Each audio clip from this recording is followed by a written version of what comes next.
বিধায়ক সুদীপ রায় বর্মন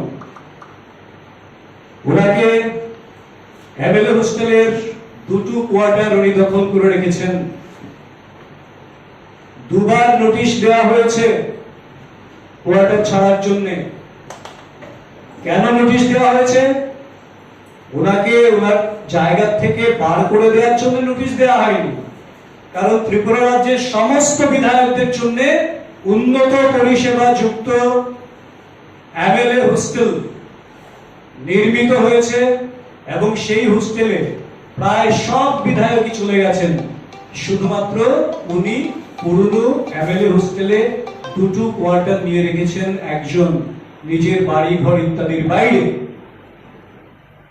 এটা কোন রাজনৈতিক সৌজন্যতা?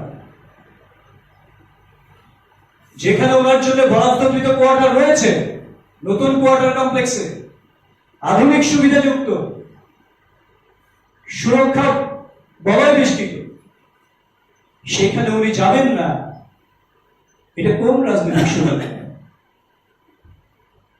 এবং শুধু তা নয়, এবার বিধানসভা চলাকালীন সময় আপনারা দেখেছেন উনি বলছিলেন অধ্যক্ষ মহোদয়ের দৃষ্টি আকর্ষণ করে যে আমাকে যদি নোটিশ দেওয়া হয় আমি আমার দায়িত্ব পালন করব।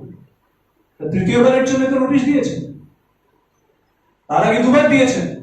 আর এটার সঙ্গে মিলিয়ে দিচ্ছেন কি যে উনি কি কি কার বিরুদ্ধে এলিগেশন দিয়েছেন তার জন্য এটা করা হয়েছে। তার আগেও তো দুবার করা হয়েছে, দুবার নোটিশ পেয়েছেন। তখন কেন ছাড়লেন না? আসলে একটার পর একটা বিষয়কে মোহরা বানিয়ে তিনি এখানেই কেন থাকতে চান সেটা রাজ্যবাসী জানতে চায়।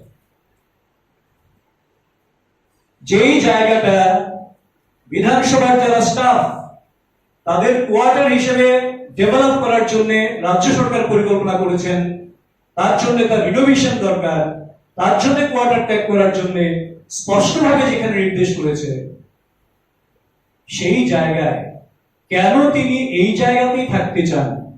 এবং অদ্ভুতভাবে এই প্রশ্নটার জবাবও কিন্তু মাননীয় আশিস কুমার সাহা মহোদয় দিয়ে দিয়েছেন। তিনি কি বলেছেন? উনি নাকি অন্য জায়গায় উনার নাকি ম্যাচিং হয় না। একজন জনপ্রতিনিধি সম্পর্কে আবার দাবি করছেন উনি 7 বারের জনপ্রতিনিধি। মাননীয় আশিস বাবু একজন জনপ্রতিনিধি সম্পর্কে বলতে পারেন যে অন্য বিধায়কদের সঙ্গে কারোর সঙ্গে ওনার ম্যাচিং হয় না? জনপ্রতিনিধিত্ব ম্যাচিং হওয়াটাই প্রয়োজন আগে, নয়তো জনপ্রতিনিধিত্বের যে মূল ভিত্তিটা সেটাই তো কোথাও না কোথাও দুর্বলতা প্রমাণ করে। আবার বলছেন এটা প্রায়োরিটি, ওনার কমফোর্টের জন্য উনি এখানে থাকতে চান।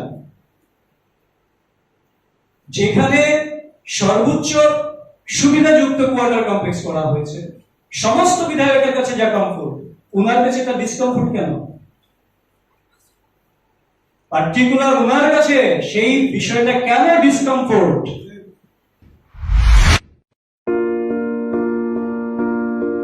As you enter the new phase of life, you feel lost. The future seems like a blank space until you discover the passion within.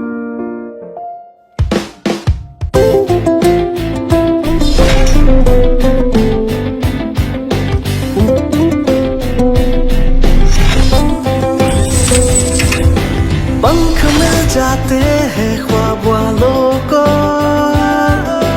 आड़ते हैं जिंदगी सबर में, ऊंची ऊंची उड़ाने मुस्काने, उस मीठे पल का भरोसा तू कर ले।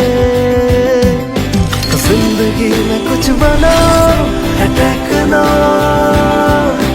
दिल से कुछ भी चुनो है techno. Techno College of Engineering, Agartala.